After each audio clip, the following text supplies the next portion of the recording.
Hello, and welcome to the 2025 February DAC training on test security. My name is Devin Avery, and I'm a program consultant in the Office of Assessment and Accountability. This training is one in a series to prepare DACs and BACs for the upcoming Spring State Test Administration. In this training, we are going to discuss test security, reporting allegations in caveat emptor, as well as some updates on site monitoring visits.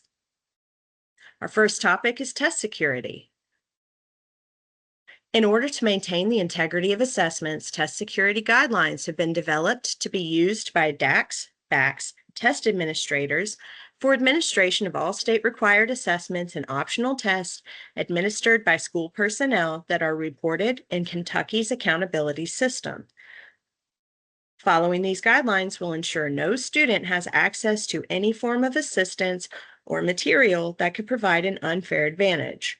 The primary goal of test security is to protect the integrity of the assessment and to ensure that results are accurate and meaningful. The administration code training is required for everyone involved with administering state-required assessments and optional tests administered by school personnel that are reported in Kentucky's accountability system. The training can be delivered in several formats, in person, or using the district's online learning system. KDE also offers these trainings as well. The administration code regulation trainings can be located on the KDE website. Test security is everyone's responsibility, from KDE down to the students taking the assessment. Make sure everyone administering the test have access to test administration guidelines. Ultimately, teachers and proctors are the ones who generally will have allegations against them if anything goes wrong. Don't put anyone in a situation to have an allegation filed because they didn't know what they were doing or how they were supposed to handle something. Have a set procedure in place for counting and checking test materials in and out. A proctor needs to be up, moving, and engaged. And an engaged proctor means they're actively moving and monitoring to be sure students are following directions, working in the appropriate section of a test, and keeping only allowable items on their testing stations. There will be site visits and/or virtual visits completed by KDE and Cavion staff during test administrations. With the rise in allegations involving electronics, be familiar with your school or district policy for cell phone use and storage during testing.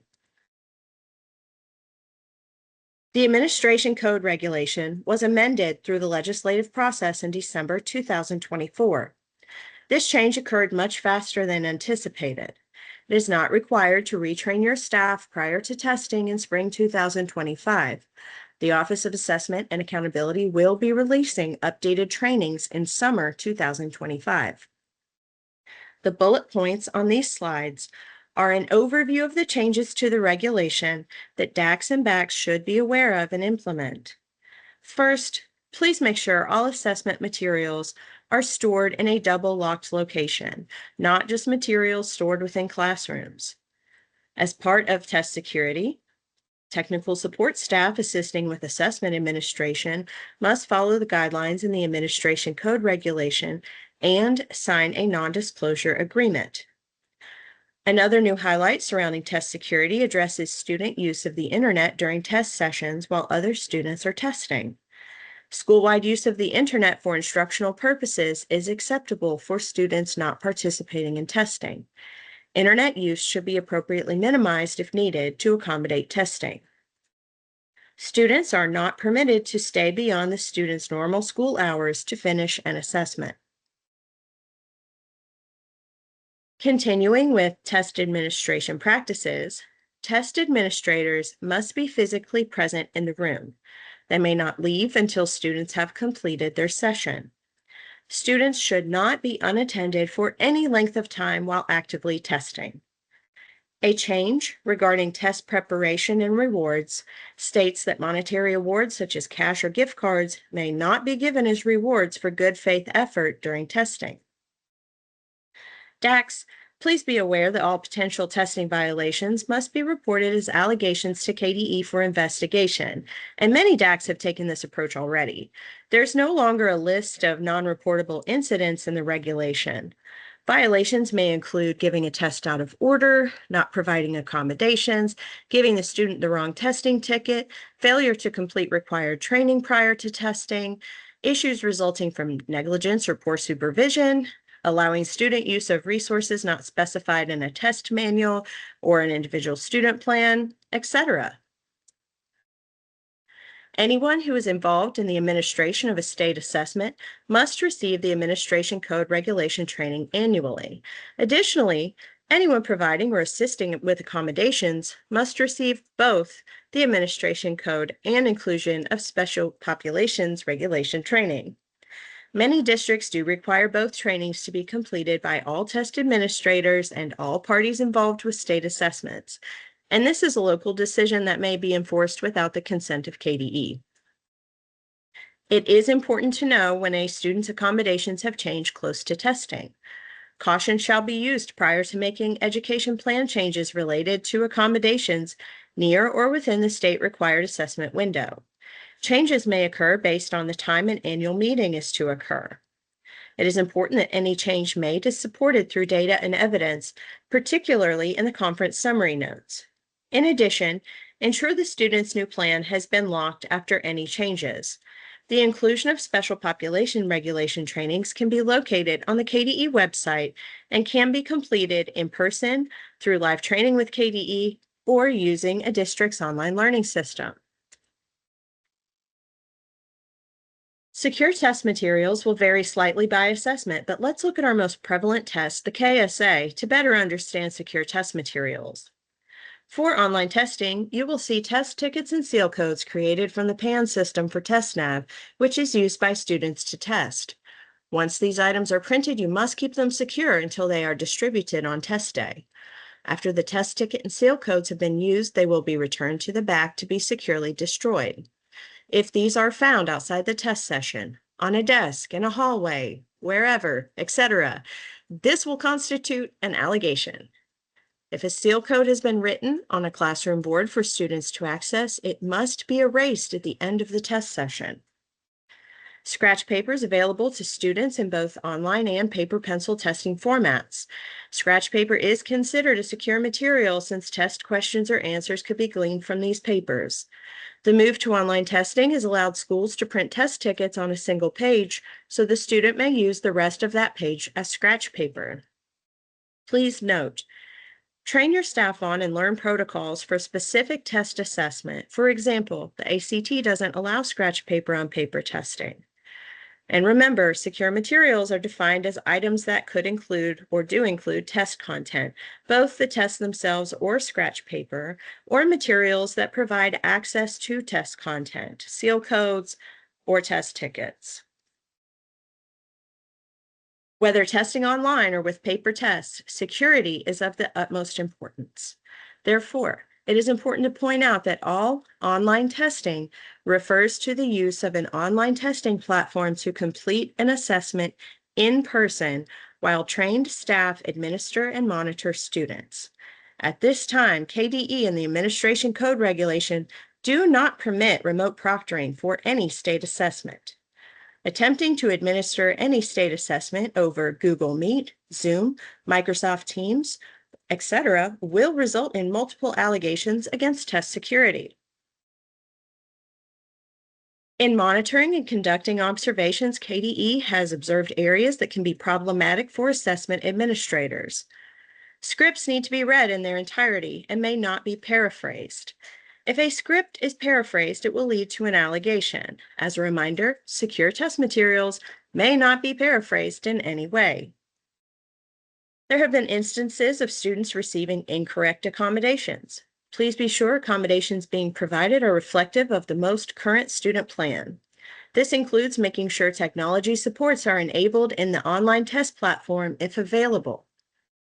It is also important to ensure that all training is completed by everyone involved with any state assessment. Testing staff needs to be actively monitoring students during the entirety of the exam. This includes making sure students are working in the correct part of the test, are not using any concealed personal electronic devices, and are completing the test appropriately. Here are some of the important steps to think about. Please make sure all staff involved in the administration of state testing are trained prior to test administration. Consider training additional staff to actively monitor students. You will need technology staff for troubleshooting online testing, and they will need to sign a non-disclosure agreement. Make sure to have all necessary signatures on file, including training participation, non-disclosure agreements, and certification of proper test administration. Maintain test security of all secure materials from the time they are received until the time they are shipped back to the vendor or securely destroyed. If you print student testing tickets prior to test day, make sure to keep them secure. Seating charts are required for all state assessments. As a reminder, it is vitally important to know the seating chart policy for the vendor if it differs from KDE. For example, the ACT requires seating charts to be filled out on their form. Test site observations will be conducted in person or virtually by KDE staff, as well as in-person visits by Cavion staff. Now let's discuss the online reporting platform for allegations. As much as we try to have a perfect test administration, test irregularities can occur.